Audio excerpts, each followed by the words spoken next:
All right, here we go with chapter 5. This is the Sicilian Alapin, also known as the C3 Sicilian. And we're going to be looking at lines where black plays knight to c6 or d5 on move 2. How are you doing, Jesse?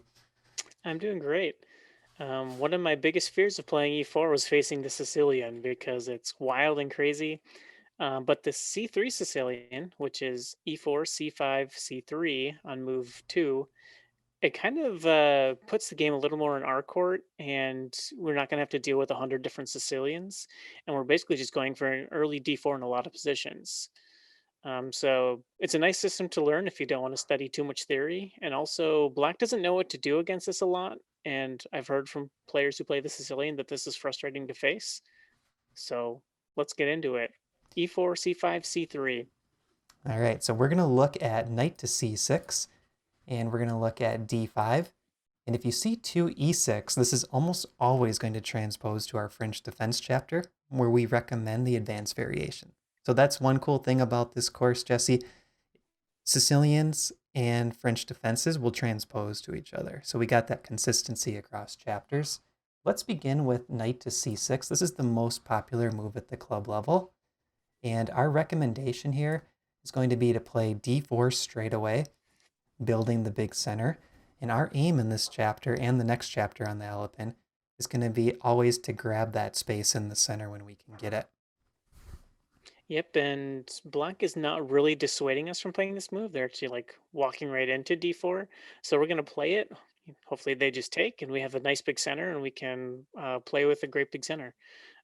But so yeah, let's look at what happens when they do that. And So we're pretty going much down. they have to take, I think, pretty much. It's Yeah, played like 90,000 games out of 100,000 at the club level. yeah, Um, yeah. So here is a branching point. So after c takes and then we take back, we're gonna look at d5. Whoops, d5, e6, and d6. Should we start with d5? yeah. So All after right, and this d5, we're going to play e takes d5. Queen comes out to d5, and what does this look like, Jesse? This looks, dare I say it? No, it looks like a Scandinavian, but unfortunately, we don't have a super quick tempo on the queen. But don't worry, folks, it's coming next move. We'll start with knight f3. We got to defend this pawn first, is the main idea. And we're going to look at bishop g4 and e5 incoming. Yeah, let's start with bishop to g4.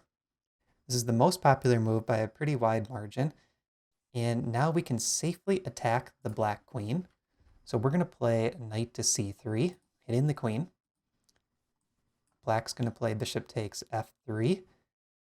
If they play a queen move here, we actually have pawn to d5, and this secures a big advantage for us already.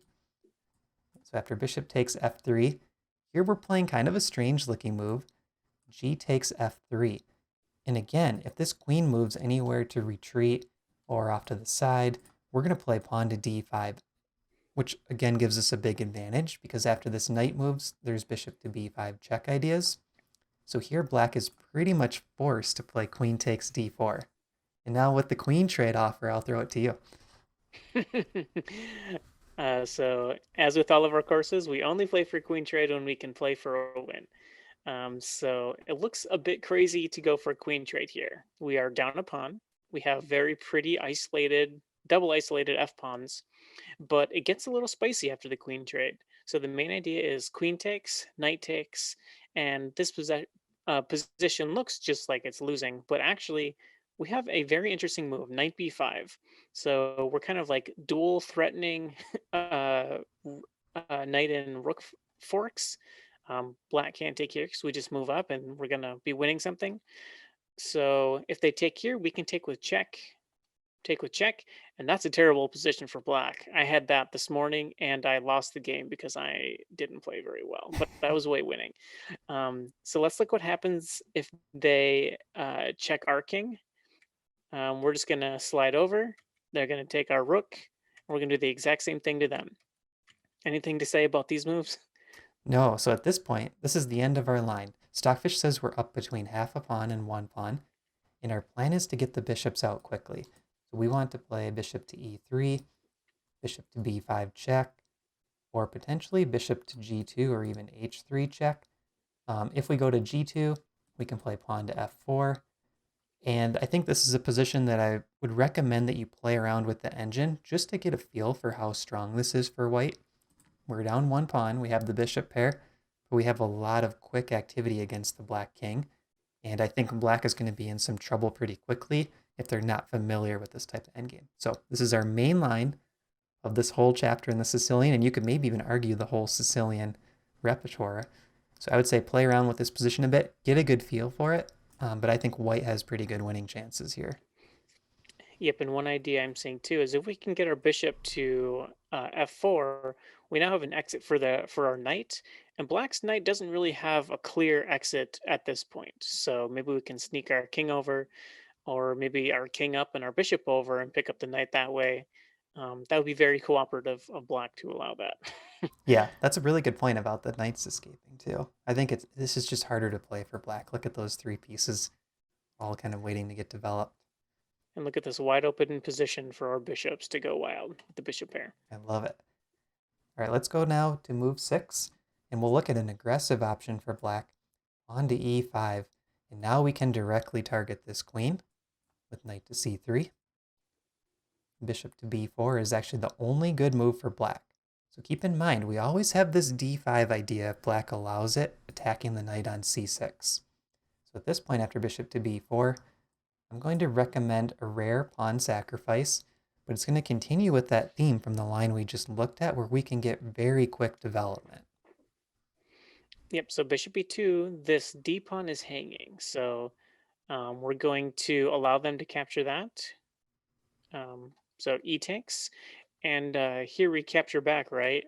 Wrong. That pawn is actually pinned. So we're hanging a knight, but black would be hanging their queen. So we can actually hang out here a little bit and recapture this pawn in a more, I guess, a better Advantageous way. way. Yeah, advantageous way. That's the word I was looking for. Thank you.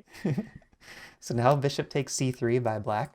So they're still going to take the knight because it was attacking their queen. We have b takes c3 in return. And here I think our advantage starts to become more apparent. We have the bishop pair. Black has just the one bishop on c8. We're also ready to recapture on d4 on the next move. And the black king is still in the middle. You see that king sitting on e8. So black is going to try to get the king castled with knight to f6. But what can we play here? Well, we can prevent castling by bishop a3. And now this king has nowhere to castle, and it's really stuck in the middle. So after bishop a3, unfortunately, black did defend their queen. So taking this pawn doesn't hang their queen anymore. So if they take their queen, do we go for the queen trade here? Nope, we're going with queen to b1. So black grabbed a second pawn. They're up 2 pawns currently, but we took our queen on b1, avoiding the queen trade. This also attacks the b7 pawn, which ties down this bishop on c8, because what black would like to play is bishop e6 and castle queenside. So that's the way to remember queen to b1. If you reach this whole line and you're trying to think, how do I avoid the queen trade? You want queen b1 because it's preventing that black plan of castling. And at this point, we actually have a 3-point stockfish advantage. And our plan is to play rook e1 and go after this black king, which is currently stuck in the middle with a lot of firepower on the board. Yep. So very like after rook e1, we're threatening many things. Bishop check. Um, that's like almost even checkmate because the king is going to have to run towards the center. So even it's like rook here, king moves over, and then rook over again. That's pinning the queen. Um, yeah, crazy position. A lot of our positions are not sacrificing 2 pawns, so we kind of got the crazy ones out of the way. But look at this really fun attack. I'd love to play this in a blitz game sometime. I'm waiting for the first post that you put in Discord where you do get to play it. I'm looking forward to Well, it. yeah,